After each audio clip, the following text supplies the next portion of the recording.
Welcome back! Man, that was a quick changeover we had just there. That was good. Was that a shorter chapter? I feel like that chapter was a little bit shorter than most of them. I didn't actually look. Let's have a quick. I'd be curious. Have a quick gaze. I feel like it was a little bit shorter. It was 42 minutes. Yeah. It's definitely not super short. I do think that EP5 is shorter in general, certainly than EP3 I have and 4. been warned this. Oh, who warned you? Who's been talking to my poor sweet Felix? You? I did? Yes. Oh, okay. Well, good thing, me.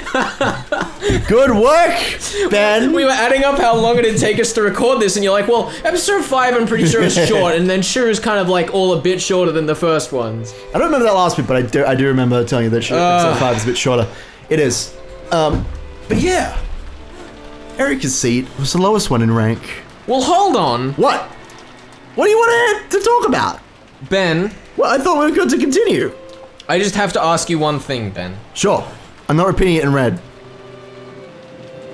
Okay, good. I'm just letting you know. I would certainly hope you would lack the capacity to do this. I mean, I can speak in red if I want to, but... Can you really, Ben? I mean, you won't know if I'm speaking in red is the problem. Speak red in truth. I don't want to. Speak that you speak It is the my truth red in treasured. red. It is my red treasured sword.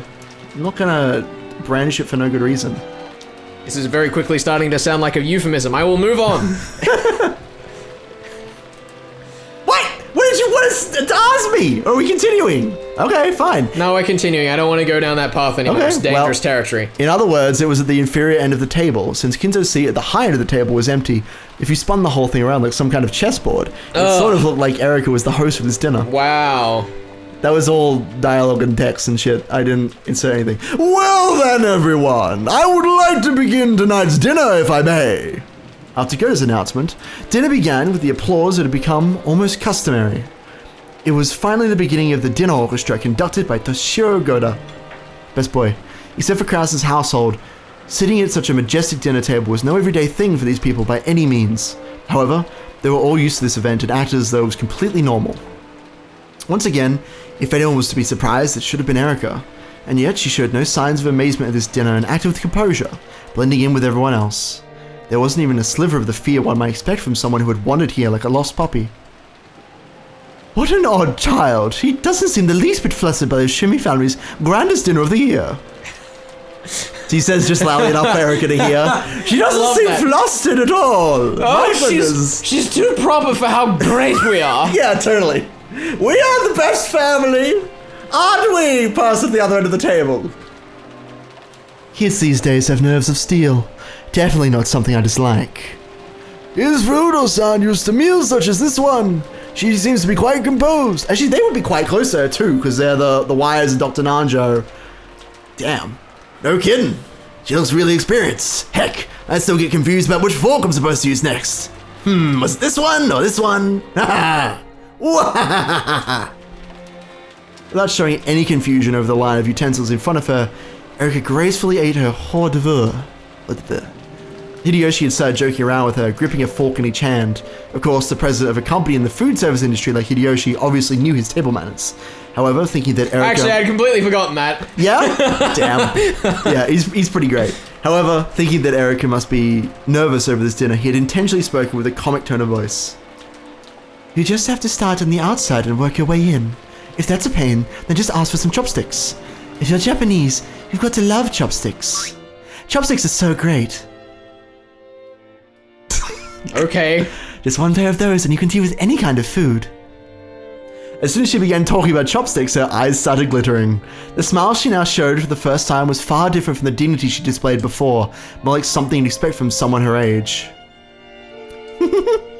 But even you would use a spoon for curry and rice, wouldn't you? Just make it a Dunbury bowl. Is there anyone who eats beef bowls with a spoon? Of course not. For the Japanese, it's absolutely, positively, totally chopsticks. So, Goda-san, would you mind bringing me some chopsticks? I want to show everyone how a true Japanese person should eat without any shame. By the way, what are we eating next? Unfortunately, that would be soup. Wrecked. As she imitated a shrugging gesture, Erica winked at everyone. You're gonna laugh too, it's everyone laughing. Of course no one was laughing at her. She obviously knew that soup came from hors d'oeuvre after hors d'oeuvre in a full course meal. Furthermore, Erika had noticed both that she'd been performing too perfectly and creating a sense of tension, and that Hideyoshi had tried to break the ice because he thought she was nervous. That's why she started acting a little childish and lighthearted, acting out the part of a guest enjoying a harmonious dinner. Pretty soon, not only Kyrie, but everyone else caught on. Though she was an uninvited guest, she was apparently worthy of participating in a Shumia family dinner. Worthy? Yeah. I am worthy! Smart kid. Did she really just come here by coincidence? Don't tell me you secretly called your illegitimate child to today's family conference, Nissan. It seems she even has the smarts to brighten the mood, and her manners are simply wonderful. It wouldn't be bad at all to have this girl as a daughter. That's pretty cruel. Where's that leave Jessica-chan, who's sitting right next to us? That's mean, Rudolph Nissan. What's wrong, Jessica-chan? Headache? Ugh, I get the feeling my reputation's taking a dive. Well, if you're a daughter of the head family, you better not let her beat you. Try using those table manners and dignity Aunt Natsui's always training you with and fight back. She's got this. I want to see table manners. Ooh. What the fuck, man? She wants to see table manners. Hey, jumping around is bad manners. Come on, Jessica-chan. Show us how it's done. Sure, of course. Jessica straightened up so much, it looked like someone had poked her back with a pole. She had good posture, but it somehow lacked elegance. She looked, well, kind of like a Russian triangle ruler. She sat at attention with her gaze fixed straight ahead, tried to bring her food to her mouth despite this, and failed miserably. Dad, who was sitting next to her, suddenly realized that something was Dad? up. I think this might be Battler's narration. I think it might be Battler. It might be Battler! Dad, who was sitting next to her, suddenly realized that something was up. What's wrong, Jessica-chan? Stomachache? Jessica turned bright red. Sorry, I can't help myself. We laughed our heads off. Jessica protested, still bright red. And Natsui scolded us for being too improper. Well, no matter how much we try to smooth it over, we are who we are. We couldn't pretend any longer. Still, that laugh really did help us to relax. We were so concerned about the guests getting nervous, we'd gotten even more nervous ourselves. Our chatter from the center of this long table spread to both ends, and ultimately the dinner went even more smoothly than usual. Thank goodness Bern Costel was there to make everyone get along. She's such a nice person. Right? I love her. Bern, you best girl. Not really. Get her out of here. I feel like this is almost a throwback to the supposed friendship theme of Higurashi. Oh, you think so? Maybe. I don't know anything about it. You haven't read it, so... I was hoping that would hook you there for a second. Definitely not. With some delicious cheese and coffee, our peaceful meal came to an end. Gordon won a unanimous acclaim and was praised for his skill by all present. After a short period of harmony following the meal, it was decided that we would return to the guest house. Normally, dinner tended to have a very dark atmosphere about it, and the adults would often keep that mood as they moved straight to the family conference. However, perhaps because this year's dinner had been oddly peaceful, everyone decided to take a break, the adults included. After eating, taking a bath, and relaxing while watching TV, I wonder if they'll gather again in the mansion with all this rain and resume that high-tension family conference of theirs. Or rather not think about it. Apparently Aunt Ava was getting really worked up trying to convince the rest to start the family conference right away, but it didn't look like many people agreed with her. They'd probably call it quits for the night.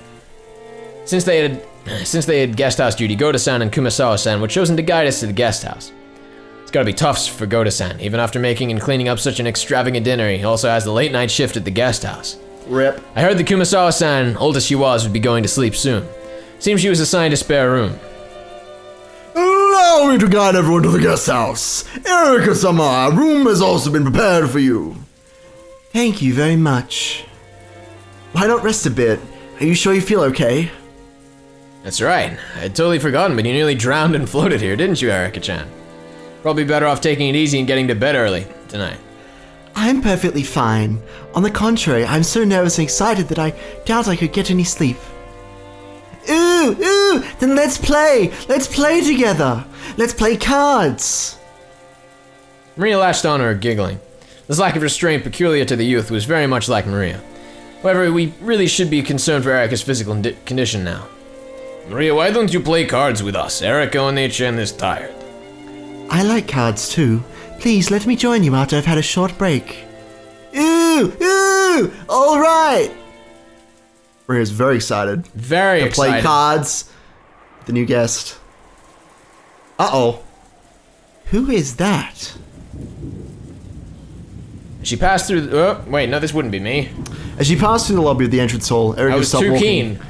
It's okay, I feel you. When we Whoa, saw... no, it would be me. What? It is you. We were right the first time. Just go. Points. Fucking Ryuk. Throw the points up on just screen. Just give him 1 billion points right now. Billion points. And half a can of Coke. Are you sure we want to do that? Half a can of Coke. Are you sure we want to give him 1 billion points right now? That's a lot of catching up we have to do. No points for half a can of Coke. Half a can of Coke, no points? 1 point. Half a point and half a can of Coke? Because we already gave him half a point for something else. Why don't we give him half a point and half a can of Coke? Okay. That's gonna be a lot of fun to animate that graphic, you piece of shit. Good luck. I nearly said animated. She passed through the lobby of the entrance while Eric stopped walking. And she was animated. Her hair flew up. It was like a helicopter. It was spinning around her head and making you fly up into the air. It was magic, see? Yeah. Except she was never animated because it was a disaster. Actually, in the pachinko version, she is. Really? Yeah, there's pachinko versions of some scenes. And she's in some of them. Anyway. When we saw what she was looking at, the rest of us also stopped. Oh, that is the Golden Witch Beatrice-sama. The Golden Witch. What are you doing, brats? Go on and head back to the guest house. Dad, Kyrie-san, Aunt Ava, Uncle Hideyoshi, and Aunt Rosa all came over. The entire guest house party had gathered. However, Erica's gaze was captured by the portrait of the witch, and she simply stared at it for a while. I can't wait for Erica to solve the epitaph really quickly. It's gonna be great. Can't tell if you're being sarcastic or not. I reckon it's gonna happen. I thought you just said it would never be solved. Did I? Yeah, about an hour ago. You were like, it will never be solved. No. By the people that are actually relevant in this story. Alright, sure. No, whatever. I'm just saying. There was also a portrait in the OP of her. There was. I wasn't sure if you noticed that. Yeah, supposedly Dad has it. Oh! I don't know who this will be. I don't know who it is. I feel like it's Rudolph. Yeah, supposedly Dad has a stash of hidden gold with 20 billion yen in his epitaph show to where that gold's hidden. Perhaps it was too early for them all to disperse into their individual rooms, because the relatives who had returned to the guest house all gathered on the first floor, continuing their chat. The topic was the witch's epitaph, which Erica had taken an interest in. It really is a fascinating riddle. He stuck it out in a place where anyone could see it, challenging our intelligence. I love that kind of challenge. Whoa. Seems surprisingly interested, Erica-chan. You like solving riddles or something? Don't challenges like this seem interesting? It seems pretty clear that Kinzo-san wants to use that epitaph to choose his successor. When she said that, the adult stopped moving. Oh, thank goodness. And slowly turned to face Erica. Why do you think that? I never spoke with a coaxing voice. Though every now and then there had been whisperings among the relatives that whoever solved the epitaph's riddle might be given the family inheritance. This had been no more than wishful thinking, since such a thing had never been specifically stated. And yet, though she had only read it once, this outsider had already reached that conclusion. How did she come to it? No, that's not the problem. If you solve the epitaph, you can become the next head. She wasn't trying to make it sound like wishful thinking, but an outright fact. So they closed in around Erica, asking why she was so sure. It's fairly common for an extremely rich person to relinquish his or her wealth to the solver of some sort of riddle. Furthermore, Kinzo-san didn't publish this. Is it common? I've never heard of this before. Apparently it is. Kinzo-san didn't publish his epitaph in a newspaper, but displayed it in his mansion.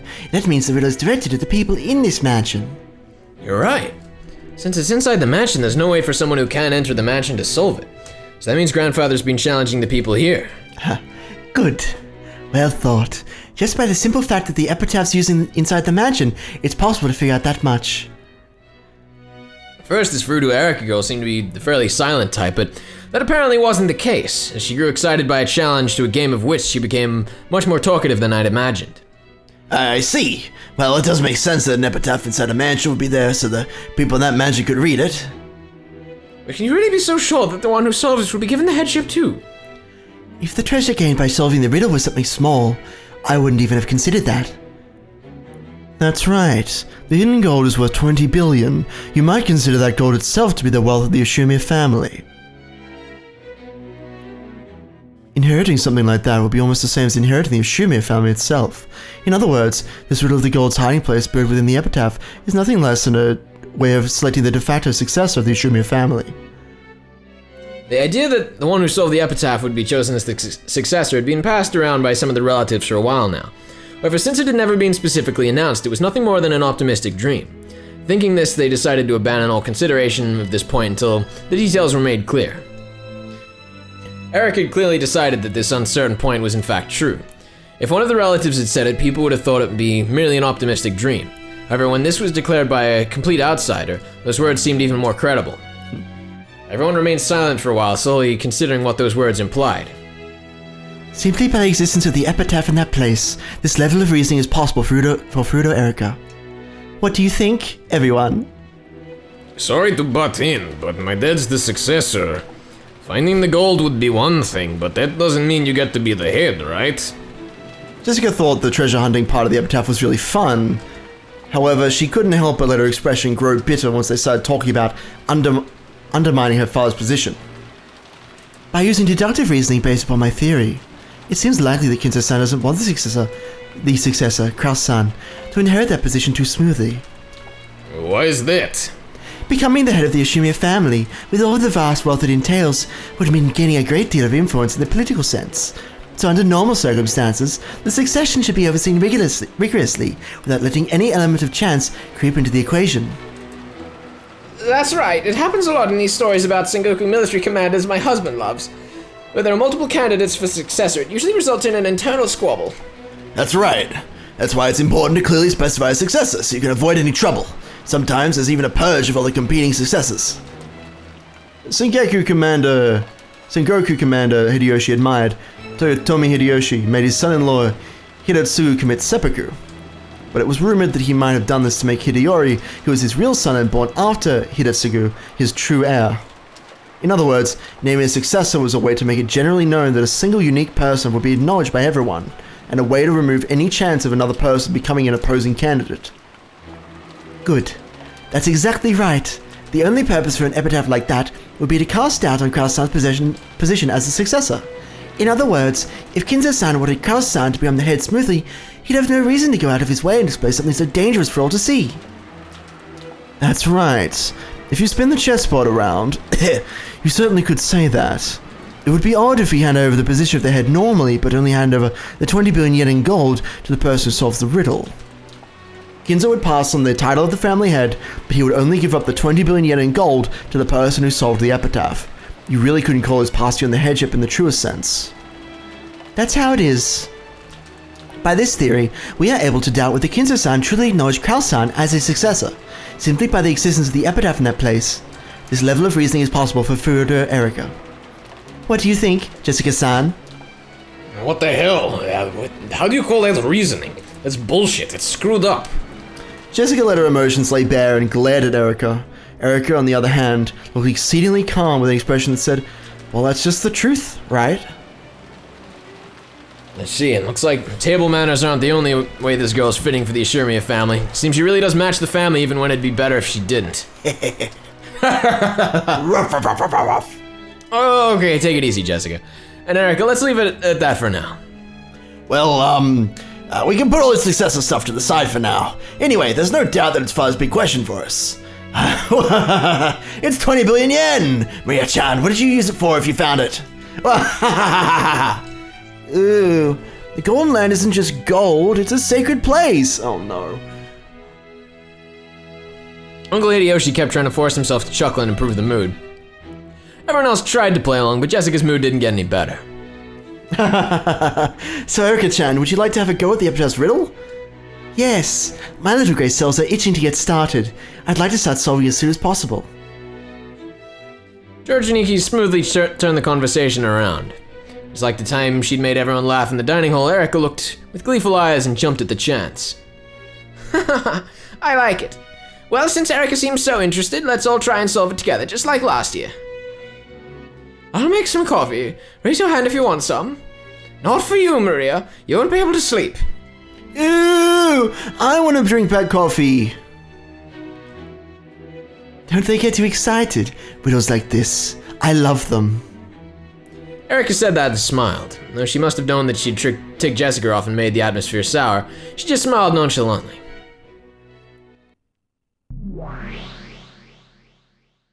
See? Without even waiting for the crown on October 5th.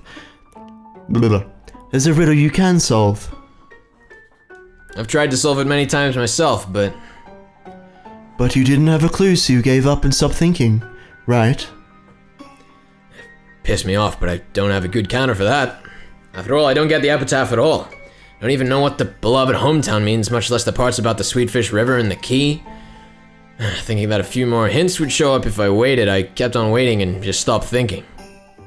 Have you figured out an answer of your own? Because I'm about to solve it. What? This is where Byrne solved the riddle of the Epitaph. I'd expect no less from the Witch of Miracles. If a riddle is solvable, she can solve it without fail, regardless of the difficulty. How many years did it take to solve this one? That's rude. I only fished through a few hundred fragments. You really are terrifying. I'm gonna cheat by suddenly saying the answer in red or something like that, right? Don't worry. Just like you, I follow the rules as a player. Well, shall we begin? It's cramped here. Why don't we talk over the sea? Okay, don't get queasy, Battler. Here we go. What do you mean the sea? Huh? I thought the whole world had turned pitch black, and the next moment I was struck by a strange floating sensation. This must be what it feels like to suddenly have the floor drop from under you, sending you into a bottomless pit. Struggling with the words today. It's okay. When I looked, I saw that the two witches and I had been thrown into a pitch black universe. In this space, every direction was covered in an endless darkness, and it felt like a limitless expanse filled with countless glittering objects. Some people might have likened it to the depths of an ocean where innumerable sparkling fragments drifted. What? Didn't she tell you not to get queasy? If you want the concept of gravity, just create it yourself, okay? Come on, calm down and look at us. Come on, don't we look like we're just fine? Believe that your feet are on the ground and that you're being controlled by gravity.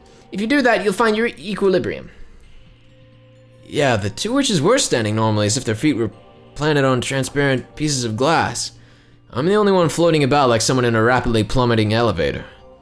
When I saw that they were doing just fine, I started calming down, figuring there was no need to be scared. And just as Lambda Delta said, I gritted my teeth and kept telling myself there was a place to stand here and that I had to stay calm. Whoa. Very good, very good. What's your name? Sure me a battler? Who else do I look like? Okay, you mustn't lose your will, emotions, or form. After all, this is the ocean. If you lose your purpose, you'll fall into the depths of eternity and become a scrap of ocean seaweed. Be careful. I don't get what Lambda Delta's saying, but I should calm down for the time being. Seems that I regain my equilibrium the more I calm down. Gradually, that weird floating feeling like I was falling forever began to disappear. Still felt strange, like trying to stand up straight at the bottom of a deep pool, but it was much better than before.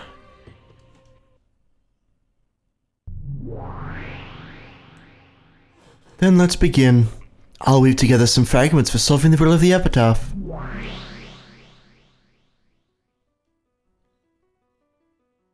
Berncastle opened both of her hands. Then, like a planetarium, all of the fragments throughout this empty space began to spin, leaving tails behind them.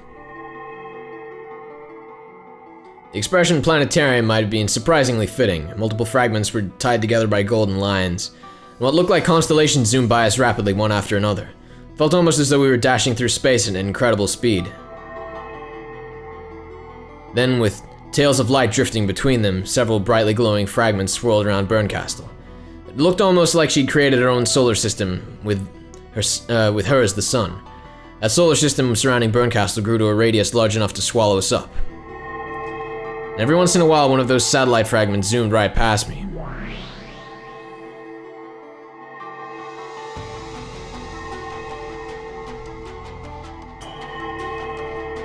I think those are all ones we've seen before. Yep, definitely. When those fragments passed by me, it felt as though some kind of memory welled up inside me, so I sensed it. These fragments are probably like crystallization of memories. They aren't memories, they're fragments of worlds. Well, I guess they might feel like memories to you. Then let's begin.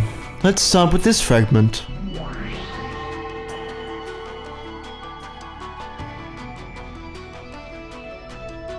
I have an idea that's welling, but I'm gonna hold it for a sec. Sure. One of the satellites in the solar system was slowly sucked into an inward trajectory with Berncastle at the center. After drawing a spiral and approaching her, it settled down on the palm of Berncastle's outstretched hand. Then it glittered brightly, painting over the world with pure white.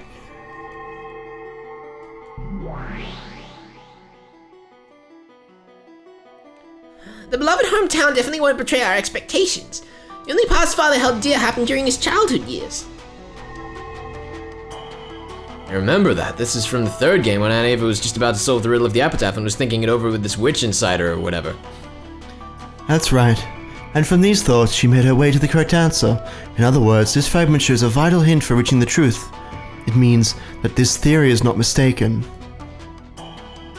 I don't know, Ben. I reckon with the hints given in episode 3, it would be really hard to still solve the Epitaph. Well, we have yet to see. So you're saying we should assume that this beloved hometown isn't a metaphor or anything like that, but the place grandfather actually spent his youth? That's right. And at the very least, it isn't Odawara. Odawara is definitely where he was born, but I don't think that's the hometown he loved. I imagine all of his siblings have the same place in mind. Right. This probably isn't Odawara. From what I've heard, he had a very fun time as a youth. I was so tilted at that line because they didn't tell us what it was. It's great. That's right, Aunt Ava and her siblings said it wasn't Odawara. Not only that, it looks like everyone guessed what grandfather's hometown was. Right. And annoyingly, the actual location isn't spoken of in any of the fragments. Not a single one? No. Well, duh. If I told you that, there'd be too many hints. If it wasn't a hard riddle, there'd be no point to it. Uh-oh. That's a hint too. Fucking lambda. Just where's this hometown of grandfather's? Can't even start if we don't know that. You mean you couldn't start, so you stopped thinking? Since it had to be a place where you could have lived, the number of possibilities is limited. Well, this is the toughest part. You're the witch who could certainly solve any riddle that can be solved, weren't you? So you took those limited possibilities, in other words, everywhere on the earth, and considered every single piece of land that grandfather might have lived on? That would work too, but that way no amount of time would be enough, so I needed to take some more hints into consideration to bring out the answer.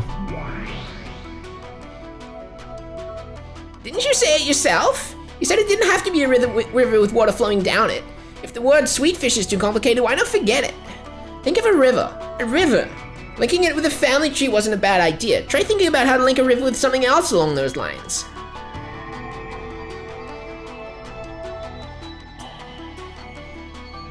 A sweetfish river running through the hometown. However, this river isn't truly a river. Ava thought of something else, something that could be linked with the river. Sure, but if it isn't a river, then why the sweetfish? Think. A river that runs through the hometown, but it isn't a river with water running down it. Something that can be likened to a river.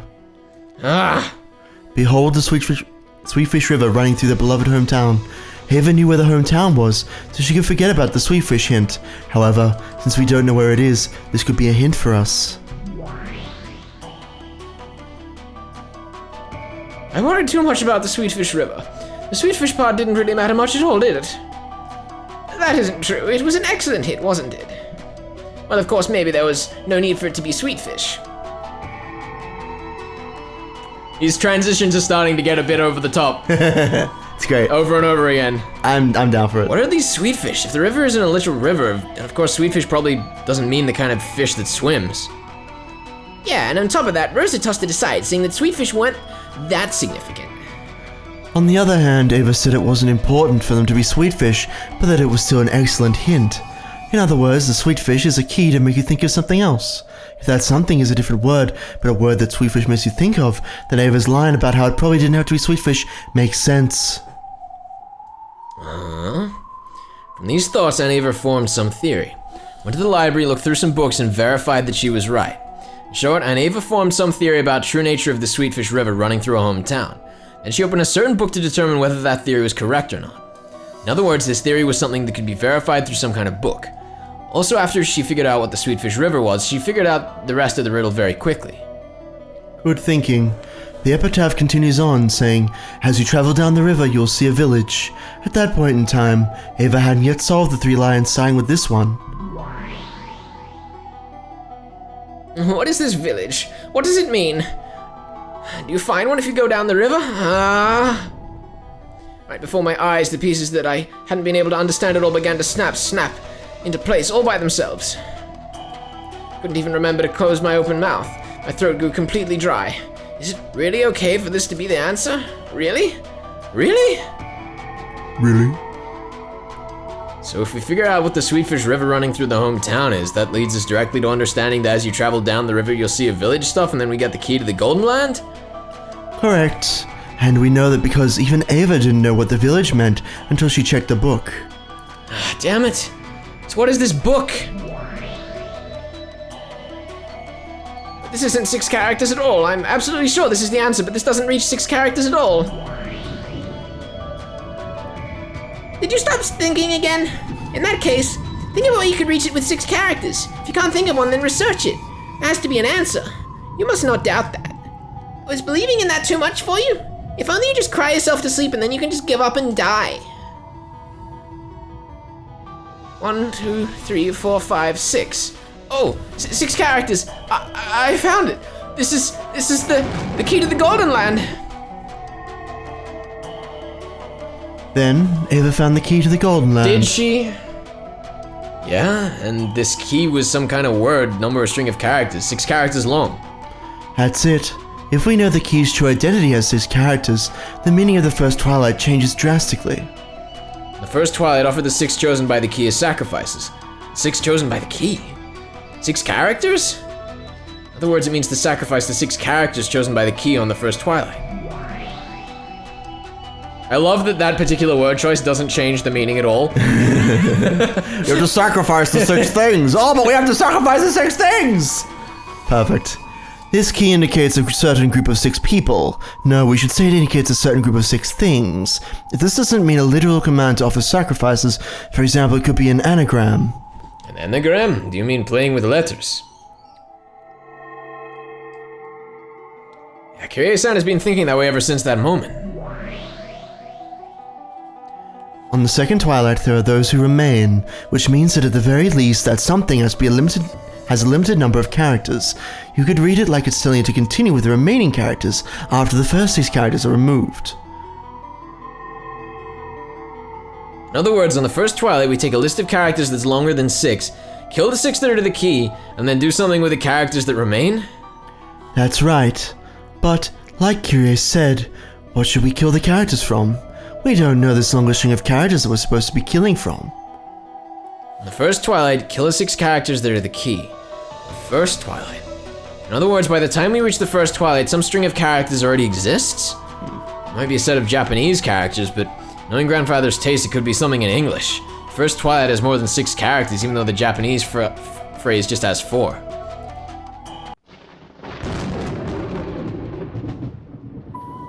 Good. That idea of yours isn't bad, Battler-san. We can interpret the 6 sacrifices chosen by the key as a string of 6 characters. I think it's a very clever concept. That way, the key doesn't necessarily have to be key-shaped.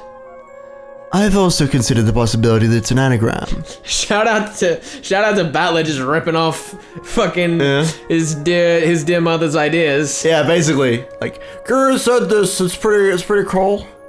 Come to think of it, you did say something like that before, but in that case, where do we take the 6 characters out from? That's right. Since we're taking 6 characters out, it must be at least 6 characters long. We need to read that thing. Those characters. in some way that gives it more than 6 characters. If we follow Father's sensibilities, I guess it probably is English after all. If it looks like we're getting stuck, why don't we move on to the second Twilight and look for hints? Those who remain shall tear apart the 2 who are close. We can probably think of those who remain as the remaining characters after the first 6 have been taken out. In that case, what does it mean by 2 characters that are close? I see. I get it, so that's what this is about. For example, let's take the following list of 9 characters. 1, 2, 3, 4, 5, 6, 7, 8, 9. Then let's say that the 6 characters offered the sacrifices are 1, 3, 6, 7, 8, and 9. In this case, we erase the aforementioned 6 characters from 1, 2, 3, 4, 5, 6, 7, 8, 9 and get X2, X4, 5, X, X, X, X. Nice. Interesting that that's a very similar format to how I removed them for mine. It's true. It's almost like it worked. It's true, it's very similar. So, 2, 4, and 5 are left. So what? Oh, 4 and 5 are close. Yeah, I get it. So the 2 who are close are X2, X4, 5, X, X, X, X. Yeah, it's the point, but no sound effects, so it's no sound effects. useless. It's like half a point. It's all useless. Yeah, that was pretty useless. Yeah, there's a gap between 2 and 4, but 4 and 5 are right next to each other. They're the 2 who are close. Good. Well done, Battler-san. We can't tell whether tear apart means to crush 4 and 5, or to put a gap between them, but I think that's a good observation. Then what do you think about the third twilight? Those who remain shall praise my noble name. Since there's a good chance that we're playing with letters, this might be the same thing. That characters that remain shall praise my noble name. That's tough. What could it mean? Does anyone know? I think I do. Huh? What is it? Tell me. Is this also an anagram? Once again, good. Battler-san, you're a pretty flexible thinker. By anagram, you mean playing with letters, right? I'm glad we can repeat this dialogue again. That means, in other words, maybe you can make some kind of word by changing the order of the remaining letters. Yeah, if so. I might be getting ahead of myself with this theory, but maybe the original list of characters that the first Twilight's removed from is 11 characters long. Well done again. I reached the same conclusion. But why is that? Why do you think there are 11 characters? Well, we think killing a single sacrifice means crushing a single character. If we interpret the tear apart of the second Twilight to mean adding a gap between 2 characters, then there are 11 characters total. You could really just, if you weren't paying attention, you could read this entire scene and think that nothing had changed with the Epitaph, because you could just think the characters still referred to people. Like, you just get to the end of this and be like, wait, but we got nowhere. We crushed the 11 characters. What's going on? That's what it is. Oh, shit. Well, I guess we better kill 7 more. I'd really love to see someone read this scene and just only draw that conclusion. Can we just give someone this scene on its own? Not even in context. Yeah, no context. It's like, here's the Epitaph, here's this scene talking about it. Let's crush some characters. It's great. If tear apart means to crush those 2 characters, then we can assume that there are 13 characters. After all, from the 4th Twilight to the 8th Twilight, the word kill appears 5 times. And then, on the 9th Twilight, it's written that none will be left alive. If we ignore the part about the witch reviving for now, figure that after crushing the first 6 characters, separating the characters that are close, and then crushing 5 more of them, there should be no characters left. That makes 6 plus 5 or 11 characters. Tearing apart the 2 who are close in the second Twilight means to kill both of them. That makes 6 plus 2 plus 5 or 13 characters. There's a chance the word symbolizing the first Twilight has 11 or 13 characters. Wait, couldn't be that easy, could it? Wonderfully done. That's the exact same theory I thought of. It looks like you were gifted with excellent little grey cells just like me, Battler-san. Hey, quit it. Just doing what comes naturally.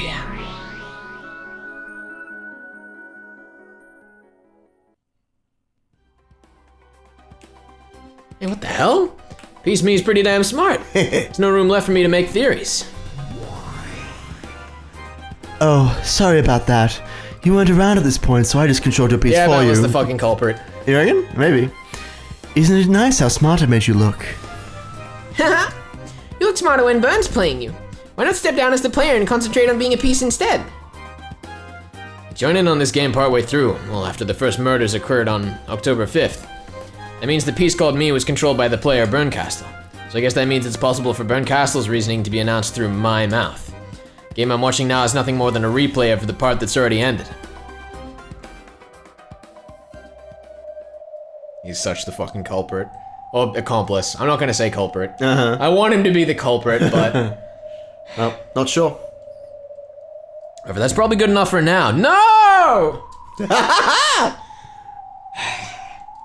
I guess we still have some Twilights to get through before the murders I guess stop. so. I guess there are some murders or something that might be Yeah, because happening. the murders wouldn't happen if they solved it this quickly. That's true. After all, this Burncastle somehow is going out of her way to solve the Epitaph for me. I'll watch closely for now. I'll try to figure out what it means. Lambda Delta let it slip herself just a second ago. Are we really flashing back to just now? Yeah, we gotta check what she said. Oh, God. Well, duh, if I told you that, there'd be too many hints. If it wasn't a hard riddle, there'd be no point to it. Uh-oh, that's a hint too. But why? Why? Ryukashi... What? I don't know what your problem is. I don't think I've ever heard Ryukashi repeat this line, but if we spin the chessboard around, maybe he never intended for it to be this way. But if we spin the chessboard around... Here's the thing. He does tend to repeat himself, but generally if it's not exactly a line afterwards, he's repeating it for a reason. I know, but it was So- already in bold, Ben. I'm just saying, we gotta make sure people are paying attention. You gotta make sure that you're paying attention to what Lambda Sama is saying. She's super cute and pop. Thank goodness, just what we needed. The thing that this novel was lacking. Cuteness? Fuck yeah! More cuteness, please. Let's go. Theory about grandfather creating the epitaph in order to choose a successor isn't bad at all. I reckon Berncastle's logic is extremely reasonable, but that's only if we assume grandfather was the only one to create it. That said was the one, not the only one. For the audio listeners, I screwed up. Oh, okay. He was probably alive at the time the epitaph was displayed, but of course grandfather was already dead by 1986. And in the games up until now, Beatrice threatened us repeatedly with letters saying the only way to survive was to solve the epitaph, and trying to force us to solve the riddle. In other words, it was Beatrice's intention, her hope, that we should try solving the riddle of the epitaph. The epitaph's so confusing that in most cases, relatives never seriously tried solving it until the threatening letters started to arrive. That's why Beatrice fired the starting pistol that made us take a go at it. Why is Beatrice carrying out grandfather's will after his death? Like the theory proposed in the first game, is Beatrice really grandfather's confidant who's following his orders even after his death and trying to select a successor with the riddle of the epitaph in grandfather's stead? If she did that, it would mean Beatrice was really Kinzo's trusted underling, the family alchemist she claimed to be in the letter. After grandfather's death, Beatrice managed the 10 tons of gold and took the title of alchemist. She was entrusted with the epitaph's riddle, and without ever embezzling the gold, she waited for a human fitting to be the successor to appear and solve it. What does it say on that? It just says the gold? gold and then something else, but I can't read it. I cannot read that. I don't know. Gold something. I don't want to read too much into the background. Goldsmith? Oh, that'd be great. That would be If great. it said goldsmith, that'd be amazing. It looks like I can't tell It looks though. like it's maybe gold steel. Yeah, I can see two E's in the kind of top middle one. Tangents. If the human didn't appear within a set time limit, would that be game over? Certainly Aunt Ava, who solved the riddle in the third game, became the only survivor and automatically the final head of the Ashurmia family, inheriting everything. Up until now, no one has survived past October 5th except Aunt Ava, who is the one who solved the epitaph. Was that the only case where Beatrice let anyone survive? Is Beatrice's loyalty to grandfather the thing that drove her? Was she so loyal that she faithfully carried out some terrible order to kill everyone if the epitaph wasn't solved? I must not stop thinking. Don't stop thinking.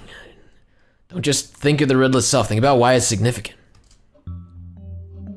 Why is Beatrice telling us to solve the epitaph? Why is she making us solve such a confusing epitaph? If Beatrice makes us try and solve this epitaph, we have no real chance of solving, and by some lucky chance a miracle occurs and someone is able to solve it.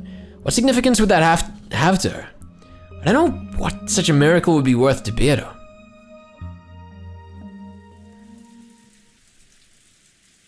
Anyway, until we figure out the first Twilight, we'll have to give up on the rest.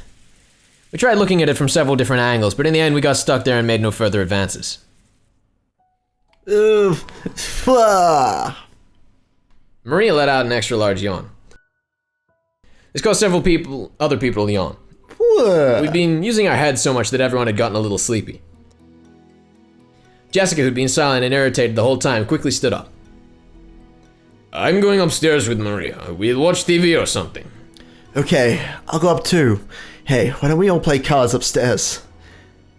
When George proposed this, Maria completely forgot about that big yawn of hers and started jumping around, insisting that she wanted to play cards. According to the clock, it was already 10 o'clock at night. It was already about the time you'd normally take a bath and get ready for sleep. Even the adults seemed pretty weary from traveling. We decided to continue this later and went our separate ways. Will you play cards with us, Erika-chan? I appreciate the sentiment. I overstepped my bounds a little, forgetting that I'm a simple guest. I'd like to take it easy for the rest of the night. I almost forgot And rest. And rest, what'd I say? For the rest. Oh. Of the night. I mean, close enough. And rest for the night. I almost forgot that I was... Ah! What a mess of a line. I was recently in an accident. Seriously, you're in such high spirits, it's hard to believe you almost drowned. Haha, that's youth for you. Still, I enjoyed it. I think we've taken a big step in our reasoning thanks to you. If I find the gold, I'll let you have about 1,000,000 yen worth. Can't you at least offer the poor girl 100 million? No need to bother. I'm only interested in solving the riddle. Well then, if you'll excuse me, good night. I love that basically we've gotten no further than Kyrie had, and then Erica's getting all the credit for it. That's kind of hilarious to me. It's pretty great. Yeah, night. Oh, you aren't going upstairs, Battler-kun? Getting a bit interested. I think things through are just gonna get a bit longer. If I can just figure out the list of characters that marks the first Twilight, I bet the road before me will open up all at once. All the words right out of my mouth. Anyway.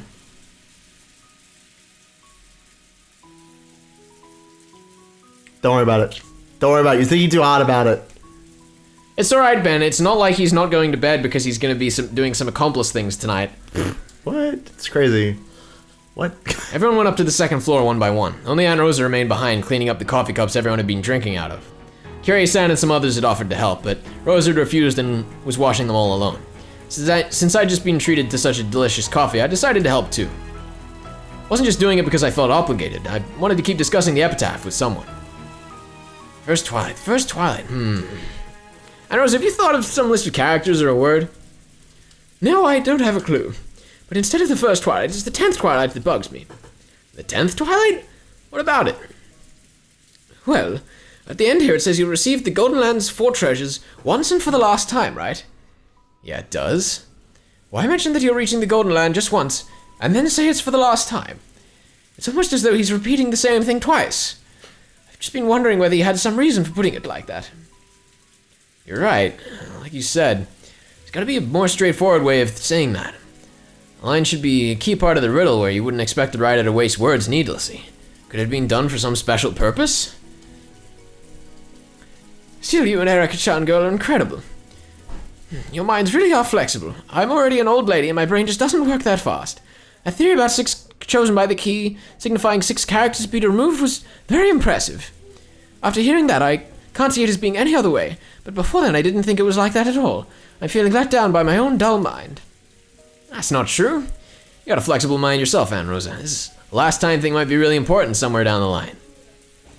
Not at all. My mind is very stiff. Up until now, I've always thought that this first Twilight was nothing more than a place 1/10 of the way on the road to the Golden Land.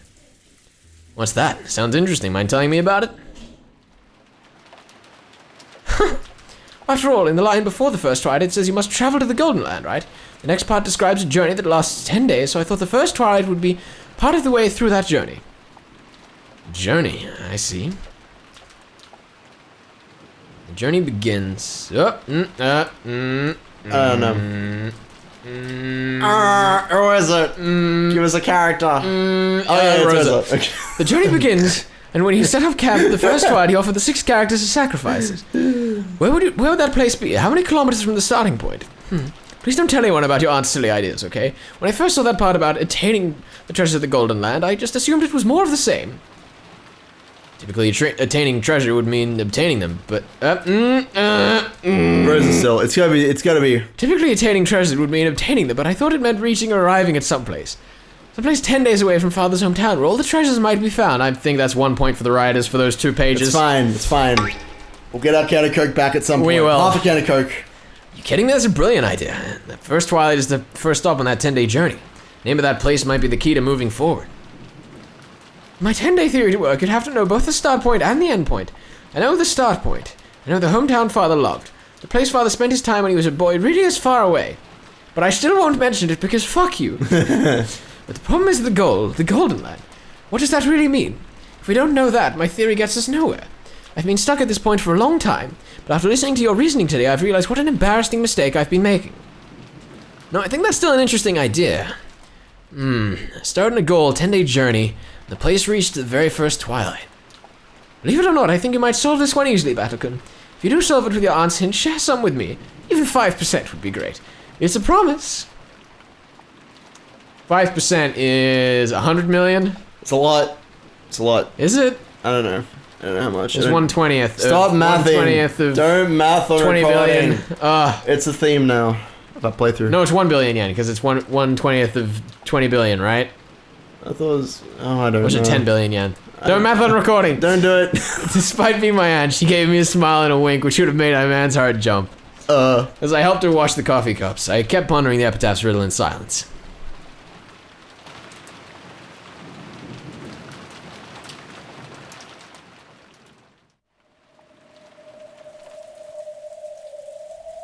The point was more that I was trying to figure out if she was pushing for more or less money than she was trying to weasel out of Kraus. Yeah, totally. Oh dear. After I finished helping Aunt Rosa, I passed through the corridor on my way to the bathroom. Don't hit the microphone. I didn't do it. And saw Erica unlocking the door to a room on my path. Thought your room was on the second floor. Figured you'd gone upstairs and had fallen asleep by now. I was just searching for something. I thought it might be here. Searching for something? Is this gonna be the books? Fucking Erica. Yep. Erica unlocked the door and opened it. A dusty smell drifted out its books. It was the library. Yo. For a library, the gaps between the bookshelves are extremely small. This is obviously built for storing books, not reading them. So it's a book you're searching for? Not necessarily a book, but materials, I guess you could say. There's something I just got to look up. You're looking for something to do with the Epitaph's riddle? Pretty impressive that you haven't given up yet. Is the 20 billion yen that enticing? I hadn't given up either. Apparently being stubborn is something that we both share. So 1 billion yen, okay. Of course not. I'm only interested in solving puzzles. I searched for the gold and to prove my reasoning correct. Even if I found it, I wouldn't pocket it for myself, so have no fears on that score. She immediately cast my comment aside, saying she'd just like solving riddles and had no interest at all in the gold. I thought she was pretty weird from the start, and it looks like that impression was spot on. Erica slowly circled the bookshelf, searching for the book she was after.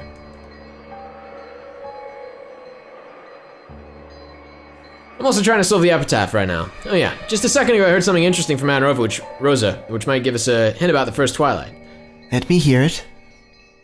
Erica asked this without stopping her search or even turning to face me. In the line before the first Twilight, it says the one who obtains the key must do so and so. The one who obtains the key must then travel to the Golden Land in accordance with these rules. Oh, you've already got it memorized?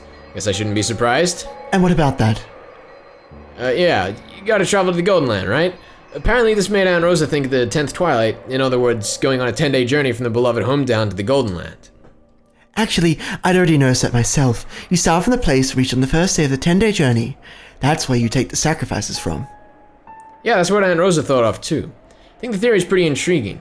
We're looking for the place you'd reach on the first day of a 10-day journey. It's a bit, that bit of land or else the name of that region might be a key. I also guess that the place's name might be a key. That's why I'm looking for materials. I want to turn my guess into certainty. So what are you looking for? And Erica's hand suddenly stopped as she slowly pulled it out. She dusted it off, finally looked at me and spoke. It's an atlas. I think it was mentioned before that it was an atlas that she read. Might have. I seem to remember in rewatching episode 3 that word came up at least once. Maybe. It was like, maybe in an atlas. I think that's what it was. Something like that. But yeah, this is the first, like, is it an atlas? Like, whatever they were looking for. It's the book. Yeah, cool. So I guess I should probably point out that thing that I was thinking earlier. Sure, what was it? All of the, like, sea metaphor. Yeah. So, I've kind of like with the theory that I posed at the start of episode 5 where I was like talking about who was writing the story and what had happened. Yeah. I think whoever's writing this story, like the whole allusion to the sea and all of the fragments drifting around in it, Yeah. might be referencing like memory loss from like drowning or something, and it's kind of like indicative of whoever this author is trying to like gather their thoughts for that they like lost at sea.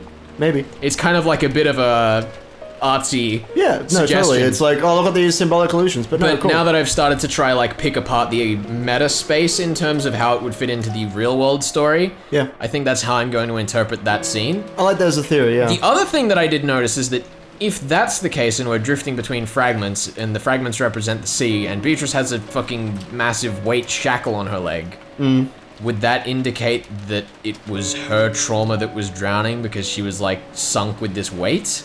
I don't know. Maybe. It's like a bit of a stretch, but it was just a thought that came to mind. I'm not like sticking it in as a theory, but it's just an observation. I think it's good. That you're like, yo, there are some themes happening.